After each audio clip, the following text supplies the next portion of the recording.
was the understanding becomes a force multiplier. Absolutely. All right, let's talk about behavioral science, self-awareness, watching your content, which, have you ever looked at how much content you've put out?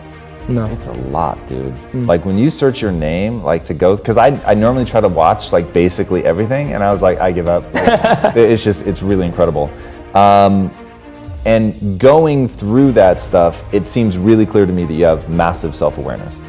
And what would you say, like, is there a process for people to gain more self-awareness? And then what are, from a behavioral, just human behavior level, what are things that trip up the average person? The first answer, I mean, I'm a huge fan of the book Thinking Fast and Slow. I don't know if you've read it. Yeah, it's a great book because for me, it's got a really close pattern connection again to what I studied. So just understanding System 1 and System 2, if anyone watching hasn't read it, I highly recommend it. Just being able to differentiate between System 1 and System 2, as Daniel Kahneman calls it, in the Vedic philosophy would be called differentiating between the mind and the intelligence. Knowing how to differentiate the voices in your head is the first level of self-awareness. So break down what System 1 and System 2 are. Absolutely. So System 1 is your initial response to anything that happens. It's a stop that I can't really say. So if you say something I don't like, my System 1 naturally would be a face that I pull that I'm like, I don't agree with that. That's the understanding of what System 1 is. It's your initial default reaction in the moment.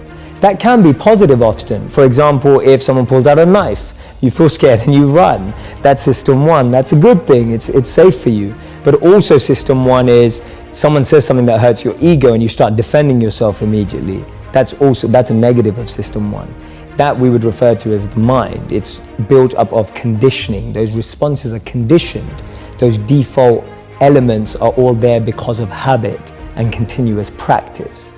The System 2 is more like the intelligence. What I would say is more like the parent. If you can consider System 1 to be more like a child, System 2 is more like a parent. It looks more at the long term. It looks more at the bigger picture. It processes that default reaction through a set of checking and metrics to decide whether that's true. The child is the one that wants everything right away, impatient, quickly responding, straight away reacting when it doesn't get what it wants. The intelligent parent, a good one, knows what the child wants and needs and what's better for it in the long term. Just starting there and being able to reflect and observe the different voices inside of us is a great place to start your self-awareness. Because the biggest challenge is that most of us don't know what we're listening to. And most of us don't even know that there are more than one voice inside of us. Just getting over that line is a huge win. Because now at least you're trying to differentiate in what you're hearing. And that's going to help you make better decisions in the future. So that was answer 1. Does that answer your question? Oh, yes.